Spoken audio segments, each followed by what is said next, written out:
¿Qué pasaría si te dijera que los abrazos que nunca recibiste están programando cada decisión, cada miedo y cada deseo que tienes, incluso a los 40 años?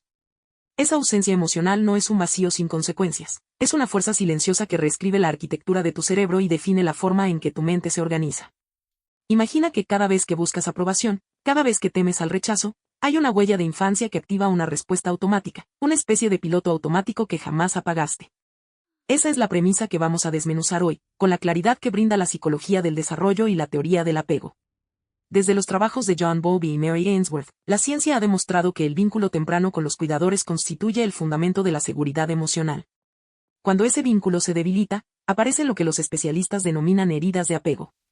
Estas heridas no desaparecen con los años, se convierten en patrones que persisten en la adultez y moldean la forma en que percibimos el mundo y a nosotros mismos.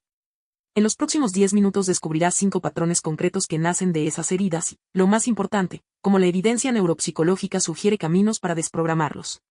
Primero, la hipervigilancia relacional.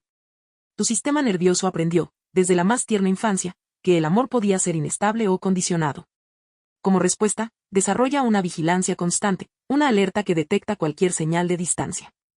Cuando alguien tarda minutos en responder, tu cerebro dispara alarmas que no corresponden a la realidad. Sobreinterpretas microexpresiones, buscas pistas ocultas y, sin saberlo, recreas la incertidumbre que viviste cuando el afecto era impredecible. Este sesgo cognitivo de confirmación te mantiene atrapado en un ciclo de anticipación del abandono. No es locura, es una estrategia de supervivencia que, una vez útil, ahora consume energía y genera ansiedad. El segundo patrón es la resistencia al cariño. Crecer sin afecto constante genera una creencia central negativa: no soy digno de amor.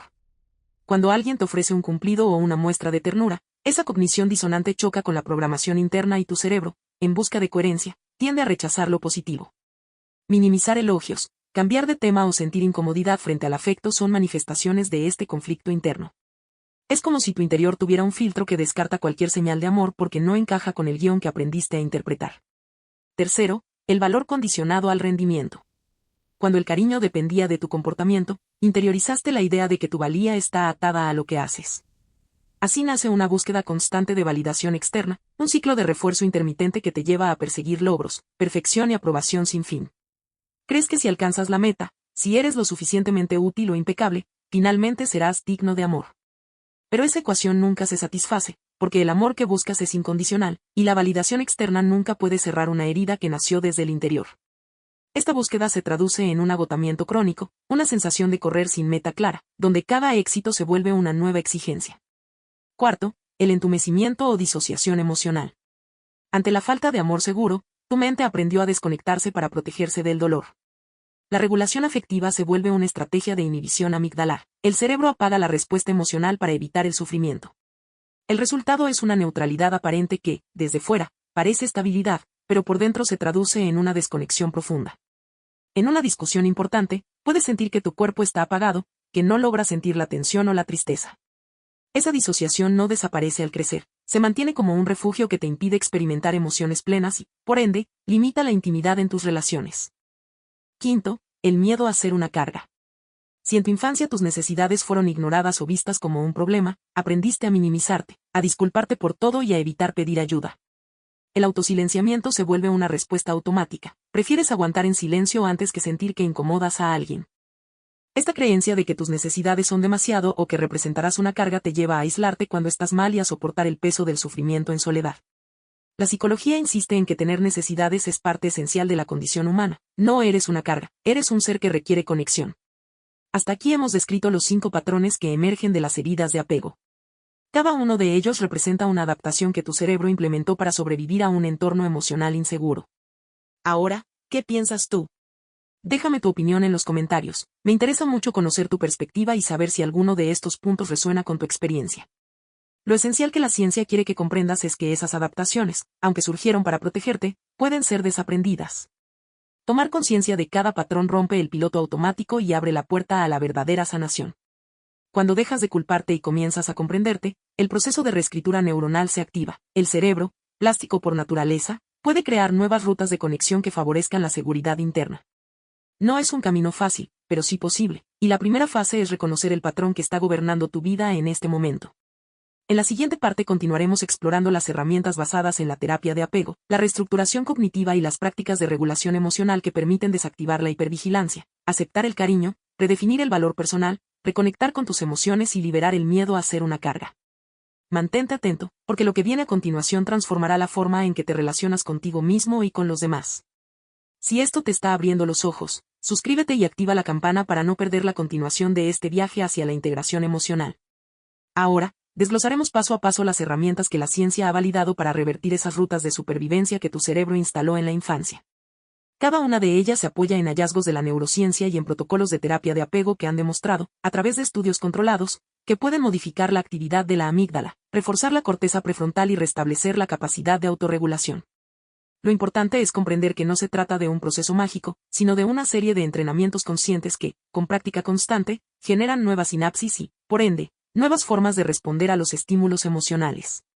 Primero, la terapia basada en la reestructuración cognitiva te invita a identificar los pensamientos automáticos que emergen cuando percibes una posible amenaza de abandono.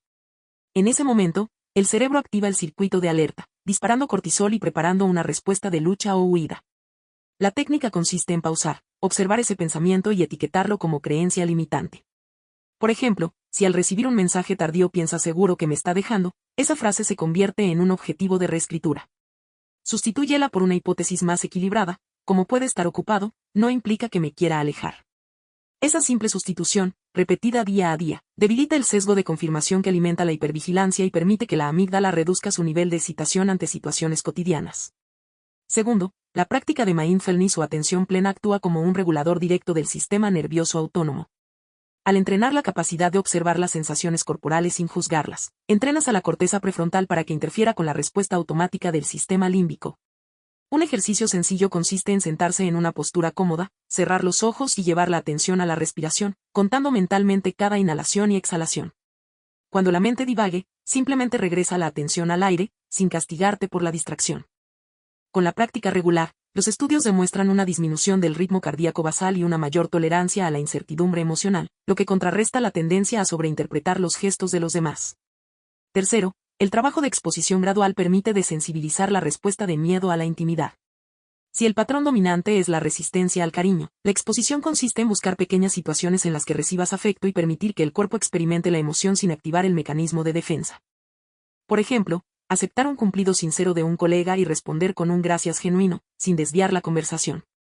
Cada vez que repites ese acto, el cerebro registra que el amor no conlleva peligro, y la respuesta de la amígdala se modula. Con el tiempo, esas experiencias se almacenan como recuerdos seguros, creando un mapa interno de confianza que reemplaza al de amenaza constante. Cuarto, la terapia de autocompasión, desarrollada por Kristin Neff y adaptada a contextos de apego inseguro, brinda una alternativa al autosilenciamiento. Consiste en dirigirse a uno mismo con la misma empatía que ofrecerías a un amigo que está sufriendo. Cuando sientas que tus necesidades son una carga, repite mentalmente frases como mereces sentir apoyo, al igual que cualquier ser humano. Esa práctica fortalece la red de autoprotección basada en la dignidad, en lugar de en la culpa. La neuroimagen muestra que la autocompasión activa áreas del cerebro relacionadas con el procesamiento de la seguridad social, lo que reduce la tendencia a retraerse ante la petición de ayuda. Quinto, la integración de la escritura terapéutica permite externalizar esas creencias arraigadas y observarlas desde una distancia analítica. Dedica 15 minutos al día a escribir sin censura lo que sientes, lo que temes y lo que deseas. Al final de la sesión, relee el texto y subraya los patrones repetitivos, como no soy suficiente o no debo molestar. Esa identificación clara es el primer paso para romper el ciclo automático. Además, la escritura libera cortisol y favorece la consolidación de recuerdos más adaptativos, según investigaciones sobre el efecto de la narración en la memoria emocional. Todas estas estrategias comparten un principio fundamental, la plasticidad neuronal. Tu cerebro, aunque haya sido moldeado por la escasez de afecto, conserva la capacidad de reescribir sus circuitos siempre que le proveas de experiencias consistentes y seguras. La clave está en la constancia, porque el cambio profundo no ocurre en una sola sesión, sino en la acumulación de micrologros que, sumados, generan una nueva arquitectura interna. Ahora bien, ¿cómo saber en qué momento estás avanzando y cuándo es necesario ajustar la ruta? Un método sencillo es llevar un registro de tus reacciones emocionales durante la semana. Cada vez que notes una señal de hipervigilancia, anótala, qué ocurrió, qué pensamiento surgió y cómo respondiste. Luego revisa esos apuntes al final del día y evalúa si lograste aplicar alguna de las técnicas descritas. Si la respuesta fue parcial, identifica cuál fue el obstáculo, Tal vez la respiración no fue lo suficientemente profunda, o el pensamiento automático no se sustituyó a tiempo. Ese análisis te brinda datos objetivos que, al ser revisados periódicamente, revelan patrones de mejora y áreas que requieren mayor atención. En paralelo, es útil contar con el acompañamiento de un profesional especializado en terapia de apego. Un psicoterapeuta entrenado en enfoques como la terapia basada en la mentalización o la terapia de vínculo emocional puede guiarte a través de ejercicios de reparentalidad interna, donde aprendes a ofrecerte a ti mismo el tipo de cuidado que no recibiste. Estas sesiones suelen incluir visualizaciones guiadas en las que recreas una escena de apoyo incondicional, permitiendo que el cuerpo experimente la seguridad que antes le faltaba. Con la validación externa de un experto, tu cerebro recibe señales de que ese nuevo patrón es fiable y, por tanto, se consolida más rápidamente. Otro recurso valioso es la participación en grupos de apoyo que comparten experiencias similares. Escuchar a otras personas describir sus procesos de sanación activa los mismos circuitos de empatía y pertenencia que el cerebro asocia con la seguridad social.